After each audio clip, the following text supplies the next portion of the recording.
오늘은 특별 새벽기도회, 고난주간 특별 새벽기도회 셋째 날입니다. 우리는 누구의 편입니까? 라는 제목으로 마태복음 27장 3절에서 18절 말씀을 통해서 하나님의 은혜가 함께 하시기를 소망합니다.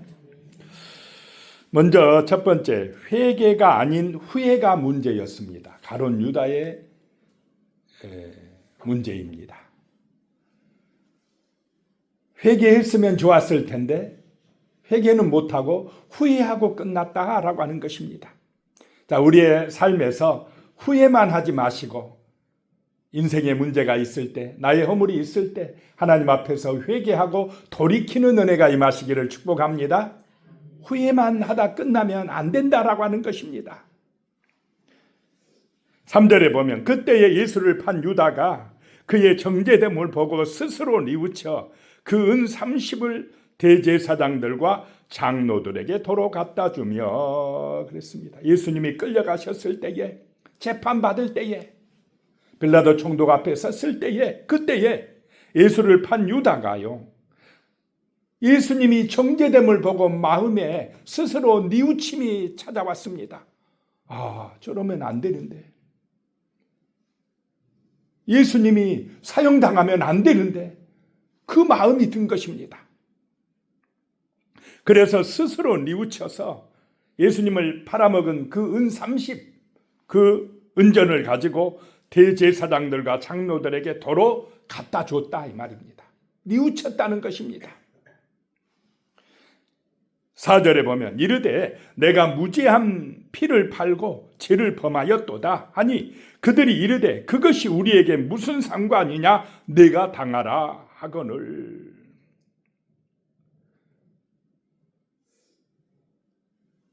대제사장과 장로들이 대답을 했습니다. 그것이 우리한테 무슨 상관이냐, 내가 당하라 그랬다는 것입니다. 그런데 그들과 상관이 있습니까, 없습니까? 상관이 있습니다. 대제사장과 장로들이 가룟 유다를 앞세워서 예수를 죽였습니다. 그런데도 그 책임은 누구에게만 있다고 지금 하고 있습니까? 가룟 유다, 내게 있어, 내가 당해, 그러고 있습니다. 자신들의 충동질에서 예수님을 죽게 해놓고는 가룟 유다가 그것을 뉘우치니 자신들과는 상관없으니 내가 당하라 이렇게 하고 있다는 것입니다. 5절에요, 유다가 은을 성소에 던져놓고 물러가서 스스로 목매어 죽은지라 그랬습니다. 자, 목매어 죽게 하는 것은 마귀의 역사입니다. 성령은 회개하여 새 사람 되게 합니다. 그러나 마귀는 정죄하여 죽게 합니다. 자, 우리는 사람을 살리는 사람이 되어야 됩니까? 정죄하여서 그냥 상처받고 죽게 하는 사람이 되어야 됩니까? 그래서 하나님의 인도하심을 받는 사람들이 되어야 됩니다. 대제사장이어도 이 서기관들이어도 마귀의 역사에 동참하면 구원받지 못한다라고 하는 것입니다. 유다의 행동은 후회였지 회개가 아니었다라고 하는 것입니다. 후회는 자신의 잘못을 보고 괴로워하며 스스로를 정죄하는 단계에 머뭅니다. 아이고, 내가 잘못했네. 자신을 학대하고 정죄합니다. 그러나 회개는 그 잘못을 가지고 하나님 앞에 나와서 용서를 비는 것입니다. 베드로 역시 예수님을 3번이나 부인했지만은 그는 주님의 자비하심을 믿고 돌아왔습니다. 눈물을 흘리면서 통곡했습니다. 반면에 가룟 유다는 끝내 주님의 사랑보다는 자신의 죄책감을 더 크게 보았습니다. 후회만 하다 끝난 인생이 되었다라고 하는 것입니다. 자, 두 번째 생각할 것이요, 예수님의 핏값으로 구원에 이른다라고 하는 것입니다. 6절에 대제사장들이 그 은을 거두며 이르되 이것은 핏값이라 성전고에 넣어둠이 옳지 않다 하고, 가룟 유다가 성전에 던져 놓아버리고 가버린 그 은전들을, 은 30을 걷어들이면서 이것은 핏값이기 때문에 성전고에 둘 수 없다 그랬다는 것입니다. 7절에 의논한 후 이것으로 토기장이의 밭을 사서 나그네의 묘지를 삼았으니 그랬습니다. 그곳은 더 이상 토기 굽는 장소로서 효용 가치가 없어진 불모지였습니다. 그러니까 값이 싼 곳이었습니다.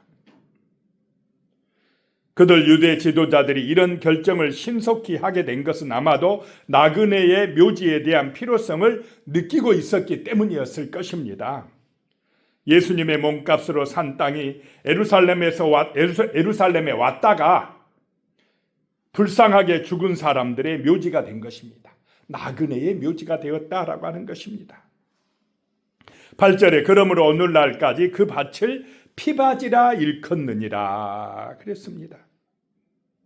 예루살렘 주민들은 그 땅을 아겔다마 피의 땅이라고 불렀습니다. 예수님의 흘리신 피만이 구원할 수가 있습니다. 마귀에게서 해방시켜준다라고 하는 것입니다. 9절에요. 이에 선지자 예레미야를 통하여 하신 말씀이 이루어졌나니 일러스되 그들이 그 가격 매겨진 자 곧 이스라엘 자손 중에서 가격 매긴 자의 가격 곧 은 30을 가지고 구약 예레미야 선지자의 예언이 성취되었다라고 하는 것입니다. 그런데 실제로는 예레미야가 아니라 스가랴 11장 12절 13절에 나오는 말씀입니다. 스가랴의 예언대로 예수님은 은 30에 팔렸다라고 하는 것입니다. 그래서 그 돈으로 토기장의 밭을 사서 나그네들의 묘지를 만든 것입니다. 10절에 토기장의 밭값으로 주었으니 이는 주께서 내게 명하신 바와 같으니라 하였더라. 하나님의 약속대로 예언대로 되었다라고 마태는 강조하고 있습니다. 세 번째 생각할 것이요. 종교 지도자들은 시기하고 빌라도 총독은 방관하였다라고 하는 것입니다. 11절에 예수께서 총독 앞에 섰음에 총독이 물어 이르되 내가 유대인의 왕이냐? 예수께서 대답하시되 내 말이 옳도다 하시고 예수님이 그리스도이심을 인정하신 것입니다. 예수님은 하나님이시며 만왕의 왕이신 줄로 믿으시기 바랍니다. 이게 믿어진 사람, 구원받은 사람입니다. 성령의 감동받은 사람입니다. 12절에 대제사장들과 장로들에게 고발당하되 아무 대답도 아니하시느니라. 침묵하신 것입니다. 얼마나 억울합니까? 거짓 증거로 고발당하니 마음이 얼마나 괴로우셨겠습니까? 그런데 묵묵히 하나님의 뜻을 따른 것입니다. 자, 고발당하고 십자가에서 죽으심이 누구의 뜻입니까? 아버지 하나님의 뜻입니다. 예수님이 참으심으로, 예수님이 십자가에 피 흘리심으로 누가 살았습니까? 우리가 살았습니다. 13절에 이에 빌라도가 이르되 그들이 너를 쳐서 얼마나 많은 것으로 증언하는지 듣지 못하느냐 하되 왜 말이 없느냐 이것입니다. 저렇게 고발하는 사람들은 말도 많은데 어찌하여 너는 가만히 있느냐. 답답하다는 것입니다. 빌라도 총독이 뭔가 좀 자기를 변호하면 자기도 같이 편들어 줄 텐데 말이 없다는 것입니다. 14절에 한마디도 대답하지 아니하시니 총독이 크게 놀라워하더라 하는 것입니다. 많은 사람들을 봐왔는데 이런 경우가 별로 없었다라고 하는 것입니다. 네 번째 생각할 것이요. 바라바냐 예수냐 우리는 누구 편이냐라고 하는 것입니다. 15절에 명절이 되면 총독이 무리의 청원대로 제수한 사람을 놓아주는 전례가 있더니 이 6월절 명절이 되면 무리들의 청원대로 제수한 사람을 놓아주는 그런 전례가 있었다라고 하는 것입니다. 빌라도는 그 제도를 이용해서 예수님을 놓아주길 원했습니다. 16절에 그때에 바라바라 하는 유명한 제수가 있는데 이 사람은 단순한 도둑이나 강도가 아니라 적어도 사형에 처해질 정도의 반란 음모자였을 것입니다. 로마 제국에서 봤을 때는 이 사람은 진짜 사형감입니다. 17절에 그들이 모였을 때 빌라도가 물어 이르되 너희는 누구를 너희에게 놓아주기를 원하느냐, 바라바냐, 그리스도라 하는 예수냐 하니, 빌라도는 누구를 놓아주려고 하고 있습니까? 비교해보면 예수는 죄가 없고 빌라도는 사형죄입니다. 그래서 이렇게 선택하라 하면 당연히 무리들은 예수를 선택할 줄 알았습니다. 18절에 이는 그가 그들의 시기로 예수를 넘겨준 줄 알미더라.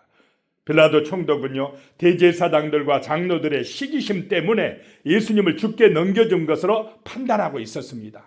지도자들은 그래도 백성들은 그렇지 않을 것이라고 생각하고 무리들에게, 백성들에게 선택하라 한 것입니다. 그러나 무리들은 누구를 선택했습니까? 바라바를 선택했습니다. 바라바냐 예수냐 이것입니다. 보이는 나라이냐 보이지 않는 나라이냐 이것입니다. 재물이냐 하나님이냐 이것입니다. 잠시의 기쁨이냐 영원한 행복이냐 이것입니다. 육신의 즐거움이냐 참된 마음의 평안함이냐, 우리는 평생 이 질문을 잊어서는 안 됩니다. 지금 우리는 무엇을 선택해야 됩니까? 이 두 사람 중에 누구를 살려야 됩니까? 누구를 선택하시겠습니까? 예수를 선택하시기 바랍니다. 힘들어도 어려워도 생명의 길인 대신 예수, 육신의 영광만 보지 마시고 영원한 영광에 이르게 하는 예수, 그 예수를 선택하고 따르는 은혜가 함께 하시기를 축복합니다. 자, 이 시간 우리 통성으로 같이 기도하실 때에 우리 이 나라의 지도자들을 위해서 기도하시기 바랍니다. 남북의 평화적 통일을 위하여, 또 북한 동포들의 자유를 위하여, 민족 복음화를 위하여 우리나라, 오늘은 우리나라 대한민국을 위하여 주여 한번 부르시면서 기도합니다. 주여